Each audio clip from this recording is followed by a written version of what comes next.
Hello, I'm Andrew Angelewski and welcome to Auto Chart, where we're looking at poor people cars. Dude, you can't call them that anymore. It's 2025. They're called commuter cars. Ah, yes, the reliable beaters, the grocery getters, the My Life peaked at 17s. Well, other than that, here's what you can expect to see in this episode.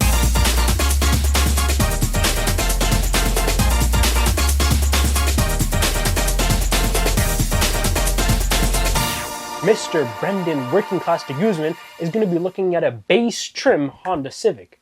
That's because we couldn't afford anything else. Let's see how it looks.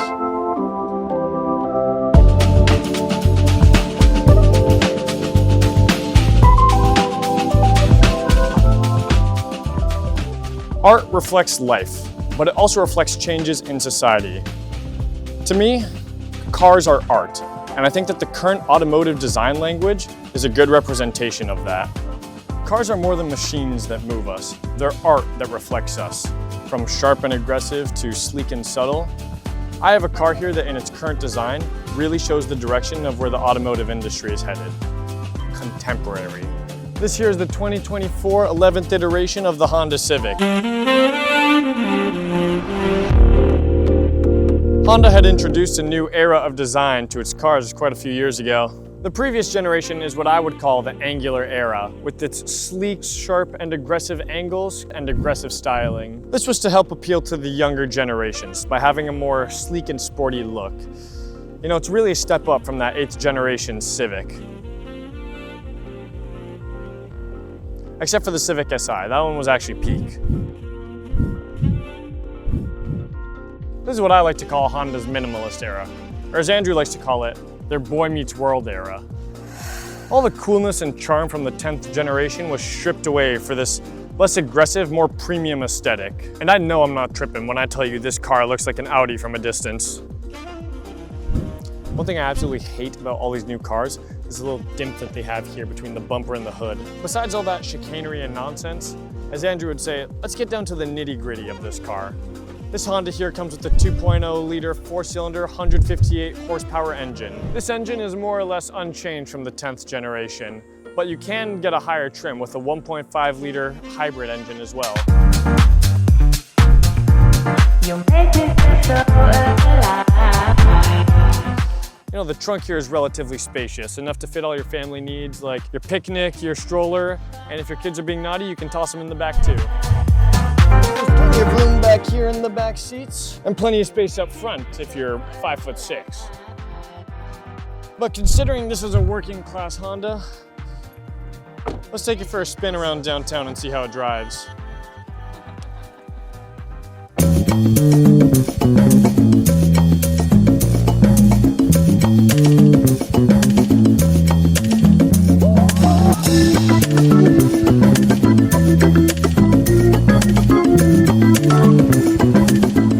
The best way to describe this car is surprisingly refined. For a compact car used mainly for daily commuting, this benefits mainly just Uber drivers. You know, it's surprisingly quiet here inside the cabin. You can't hear any wind noise, road noise, crackhead noise outside. But even a crackhead would be shocked at the state of these shock absorbers. Like, oh my God, you're gonna feel every goddamn bump in the road. It's ridiculous. This car here has a continuously variable transmission, which Honda's been putting in their cars for years. This CVT is definitely an upgrade from the previous generation. When you're accelerating, you can't really feel the gear ratios changing, and it feels just a lot more natural. Even while driving at lower speeds during stop-and-go traffic, Honda's really gotten better at reducing the jerkiness of their cars. That won't stop someone like me though. I almost forgot to mention, as you probably guessed, this car here is front-wheel drive, and if you live in Canada, it's obviously much better than rear-wheel drive. A little bit off topic, but have you guys seen that 2026 Honda Prelude? It's also front-wheel drive, just like the Civic here. I feel like they really should have made the Honda Civic Si and the Honda Prelude rear-wheel drive cars. Speaking of which, the Si is actually the only trim you can get of the Civic with the manual transmission, but that'll run you about $40,000. I feel like recently Honda's been trying to be something that it's not. Fancy. If you take a look at this honeycomb interior that spans across the entire dash, I personally think it looks really ugly. This gauge cluster is absolutely disgusting to look at. It doesn't know what it wants to be. On my right, I have a physical speedometer. I have a digital speedometer in the middle showing me the maximum speed of the road. And on my left, I have a digital RPM gauge, which tells me to drive safely. Do they know who I am? Like, come on, Honda. Can we keep some consistency? You know, Honda has actually introduced these brand new luxury door handles, just like BMW. Unfortunately, they're just cheaply plastic. When it comes to features, or lack thereof, I guess, this car does not come with a 9-inch screen, but instead, a nice 7-inch screen up top, which is perfectly fine. There's nothing wrong with that, okay? Let's get that out of the way. As you can see, this car does not have a built-in navigation system, and it also does not have wireless Apple CarPlay or Android Auto. It has to be wired up yourself. One of the things that was so peak on the previous Civic was you could actually change the background on the infotainment system. Now, unfortunately, you're stuck with this boring gray and black screen. This car does not have a wireless charger for your phone. It does not have a side view camera. It does not have a sunroof. It does not have heated seats in the back. It does not have a front or back sensor. And it also doesn't have automatic seats.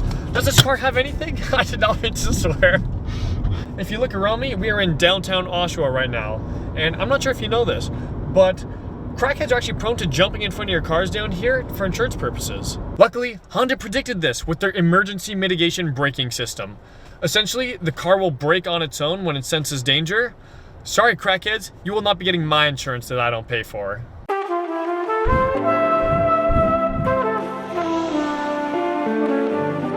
I still think this is the best lowest trim commuter car that you could buy right now. Compared to the Mazda 3, Corolla, or Kia Forte, they all have less features with an even worse interior than this one. But that also means that it's the most expensive option, costing around $28,000 for the base model alone. If you ask me, $28,000 is way too much for a car like this, just for the base model.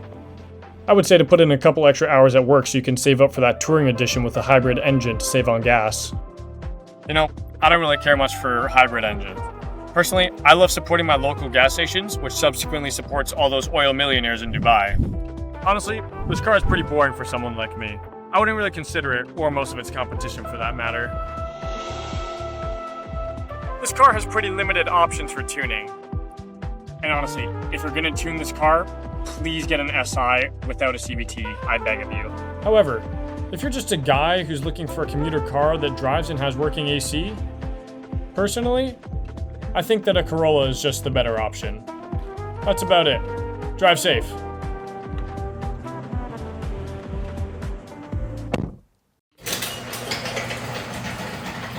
But realistically, you wouldn't buy that trim. You know what? You got soft hands, brother. I just got out of an 18-hour unpaid shift. You're still lucky if there's oil in that engine. You know, there's one thing I disagree with you on that, is that you said the 10th generation is better than the current one. That's just not true. You know, it's nimrods like you which are the reason cars don't want to innovate anymore. And it's people like you who accept mediocrity as it is. I accept no other opinion than my own.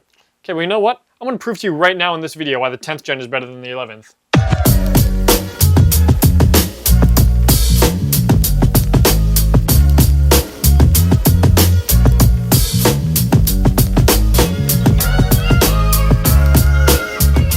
You know, I've described this as Honda's angular era. I wanted to stray away from a more contemporary car design and go with something a little bit more stylish. It's unique, but in a good way. You can see all of its seriousness with all of these angles and sharp edges. You know, Andrew would say, it's over-designed. They forgot to stop, but at least they didn't forget. The newest one took minimalization to the extreme, and now it just lost its identity. These headlights here are LEDs, and they're super friggin' bright at nighttime, so you gotta be careful who you're pointing them at, because they might pull out a gun and point it at you. The taillights are sharp and angular, almost like they're otherworldly, like they came right out of a spaceship. Furthermore, the interior is actually really similar to the previous iterations. It comes here with this built-in 7-inch display, which has both Apple CarPlay and Android Auto. This Android Auto is pretty cool. You can even play games built into the car. Take a look. A retro drift. How the f do I play this game? What's the drift button? Oh, there's no way you have to use the steering wheel. Oh, I can also appreciate these gorgeous leather seats with this awesome racing stripe. One of my other favorite features about this generation is that you can actually customize the background of your infotainment system. Furthermore, there's plenty of space in this car, both in the back seats and the front seats. Things I would list about this car, which is better than the newest generation, is the interior, like the dashboard, the exterior, like everything, basically everything, because the other sucks in comparison to this, and it's a huge, massive step down. This generation of Civic comes with 4 different trim levels, with the highest one being the Sport Touring, coming with 174 horsepower, 4-cylinder, 1.5-liter supercharged engine. But why don't we go hit the road?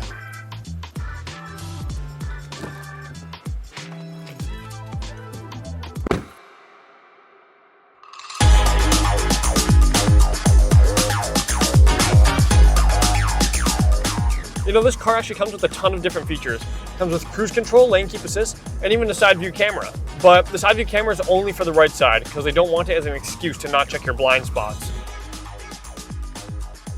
So this here Touring Edition only comes with the CVT transmission, unfortunately. You guys already know the auto charge opinions on CVTs, but Honda seems really insistent that CVTs are the future of automobiles. If you're looking to get a Civic with a manual transmission, it all depends on your credit score.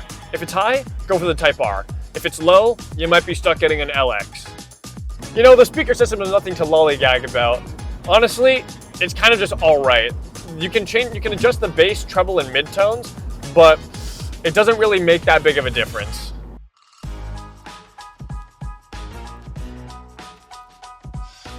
Overall, this is a pretty banging sedan. The 10th generation, as I'm sure you know, is not being made as it's been replaced by the 11th gen, unfortunately. But it is pretty cool to see what Honda tried to do by reinventing the normal sedan.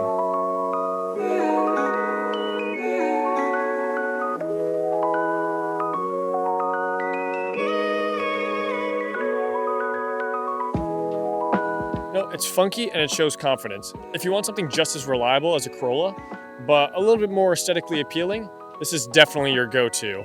Reliable and easy to work on. I just don't get how some people can hate on this thing. Look at you, Andrew, from back at the garage. You know who you are. Buying a used car in 2025 in Canada is a little bit tricky. There's so many things you have to look out for. Some things you have to worry about are panel gaps, rocker panels, rust, mismatched paint, binding or damage, oil leaks, cracked belt, battery corrosion, brake lines, fuel lines, transmission, loose or hanging exhaust components, airbag, AC, power windows, infotainment, foul smells, clunks, rattles, winding, grinding, smooth shifts, porn, turn signals, high beams, wipers, check engine lights, and don't even get me started on rebuilt titles. Of course, one of the most prominent things on Marketplace you have to look out for are accidents. People love to cover these up with like filler or paint. Of course, some are more prominent than others, but today I'm going to try to teach you what to look out for when you're buying a used car.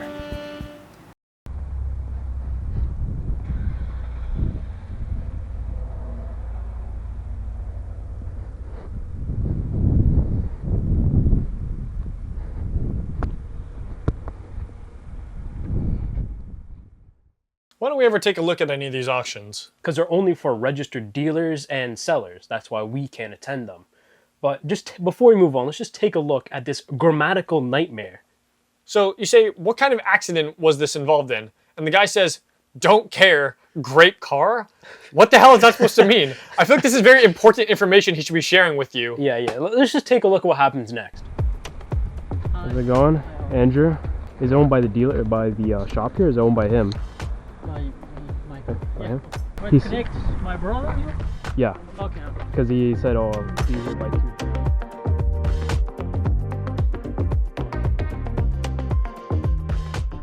The listing said it was rebuilt, yeah? Yeah. But then it also says a clean title. Yeah. So, what? And he didn't know what accident it was in. You mind if I turn it on?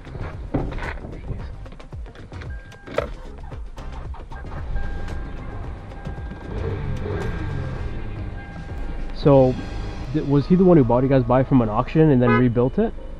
Auction. Auction? Auction. Okay. Yeah, that's normal, yeah. Does AC work? Do you know? Yeah, do you mind if you open the hood?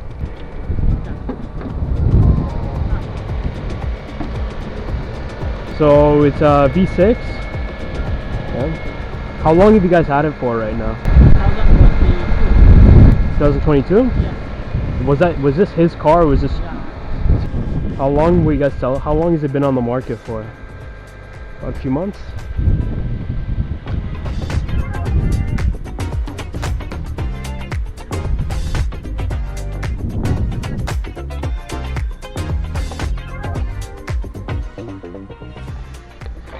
A little bit of panel rust there.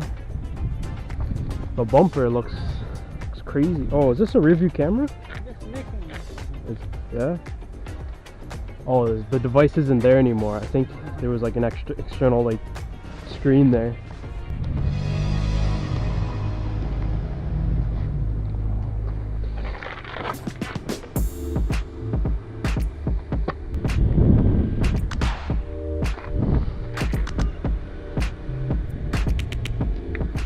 Rock pile's not too bad. When's the last time you guys did an oil change on this? Not too long ago?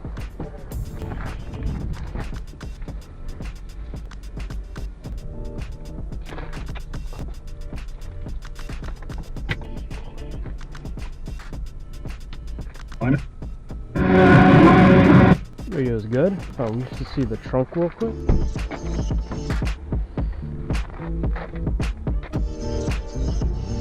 It's not bad. So I was coming to make an offer. From what I see now, I think he listed it, let me see, for 5,000. He put it for 5,000, and I was thinking 50. with safety. Yeah, you got without safety, yeah, this we can. Without safety also 4,500. 4,500. Okay. How do you know what you have to do for safety? Yeah. Because you might need to get some of these brakes changed for safety.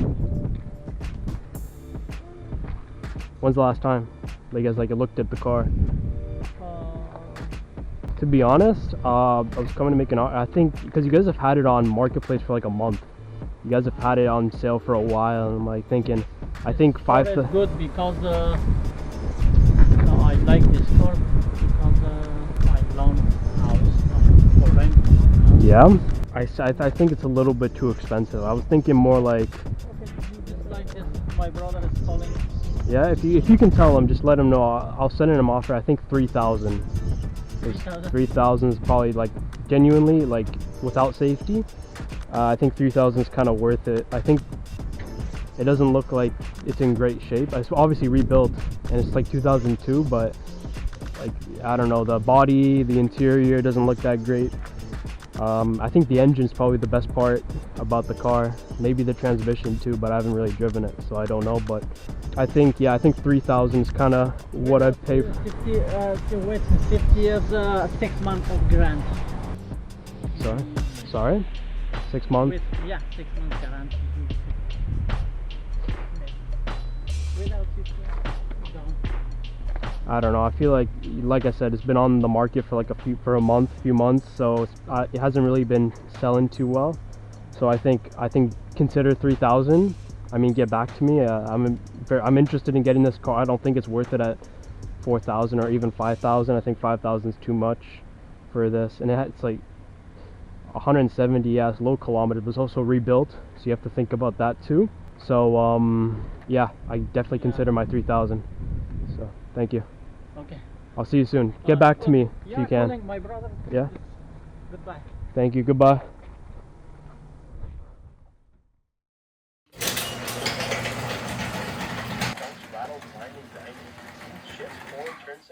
What? Did you say the P word? What are you talking about? I didn't hear anything. You just did. Listen. Smooth shifts, porn. I said horn. No, you definitely said that. No, I said horn. Okay, without a doubt in my mind, you just said that word. But next time you go for a used car crackdown, you're gonna ask the guy, "I'd like the full interior of what was going on back in this car." Anyway, before we continue with Brendan's disgusting rant, we're gonna talk about some fantastic news within the Greater Toronto area. Probably the best news if you're driving a car. Just let me hear it. They're removing speed cameras.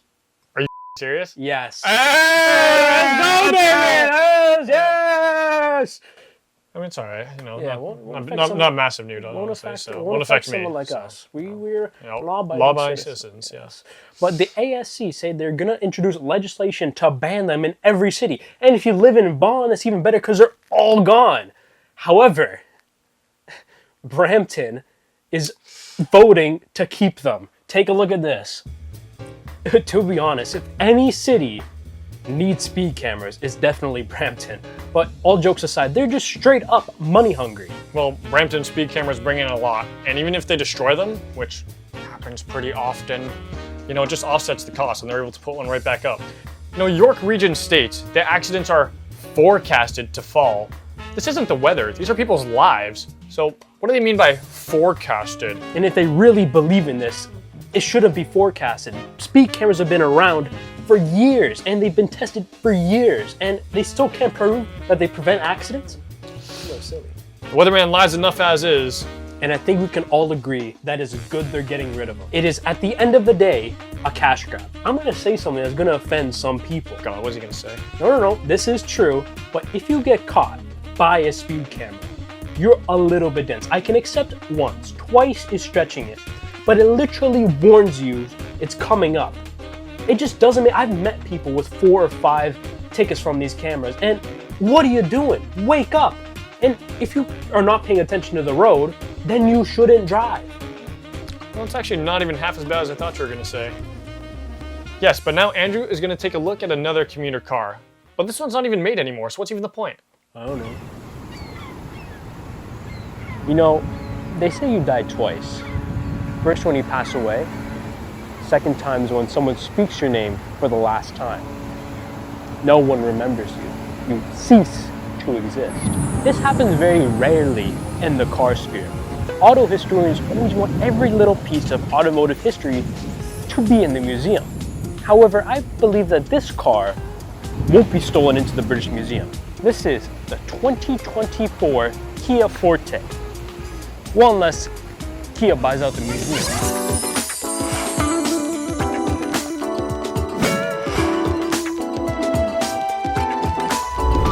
In the dictionary, under the word commuter, you will find a picture of this Kia. And under the word complacency, you will see a picture of a Toyota Corolla.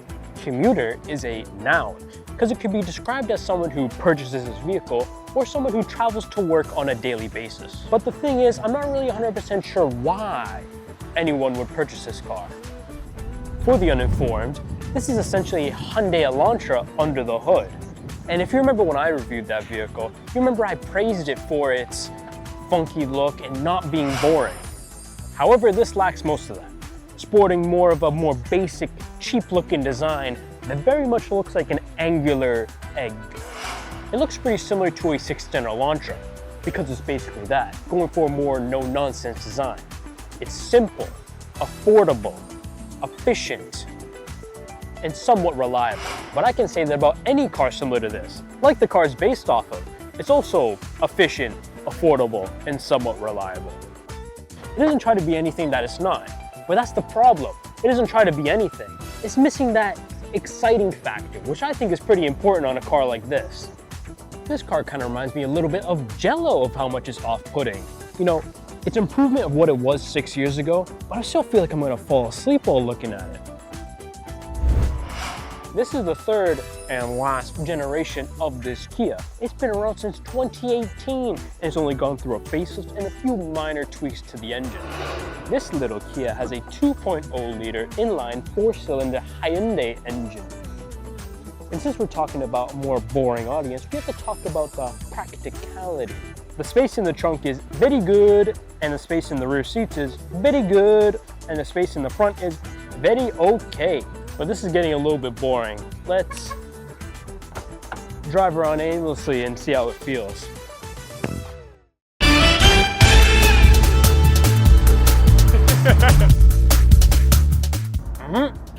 Yep, drives like a pig, very sluggish. And this big ass CVT is not making it any better.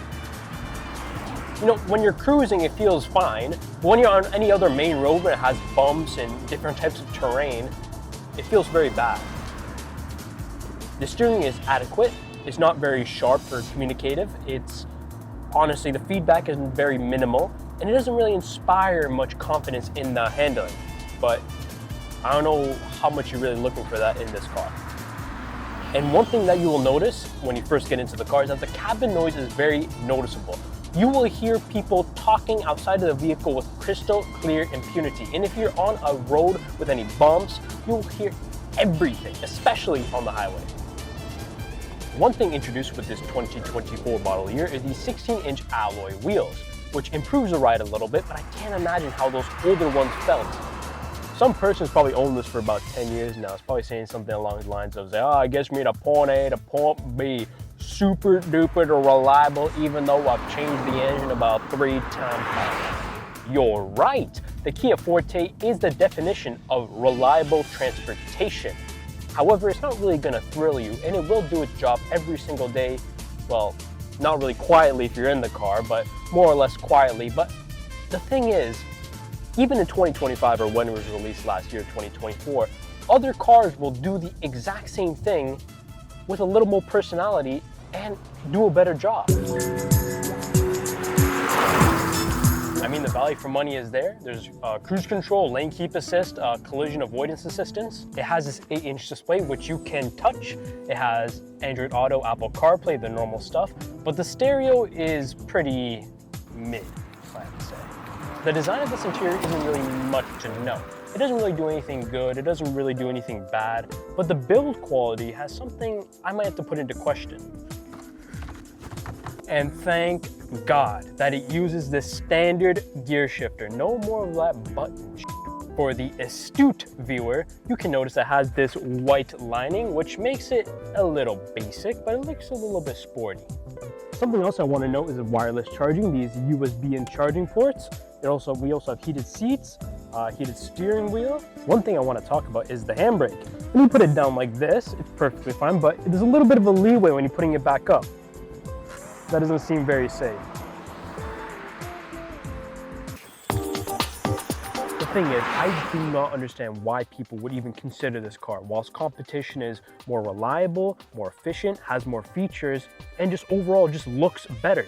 A few things I can say in favor of the Kia is that it is the cheapest. However, not by much, because last year the Hyundai was only $1,000 more. This came in 4 trims, the LX, LXS, GT line, and the GT, which came with a 1.6 liter engine and about 201 horsepower. Another thing is that Kia would give you a fantastic warranty package with this engine. So when the engine inevitably blows up at 50,000 kilometers, they would give you a new one. The fuel eco is not too bad. You get about 8 liters per 100 kilometers in the city, 6 in the highway. The insurance won't be too bad. However, a Hyundai probably won't be so far off. I'm gonna be honest, I wouldn't really recommend this car. I would just say buy Hyundai Elantra. It's basically the same thing. However, you get more specs, better build quality, and some more features. And you probably have some respect left with you. But all I gotta say is, this isn't really my forte.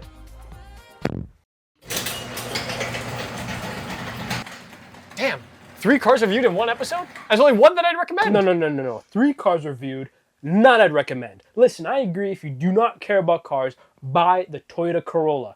But if you do care about cars, buy the Volkswagen Golf. Okay, while I do agree with you about the Corolla, I think if you want a car that will last more than 100,000 kilometers... No.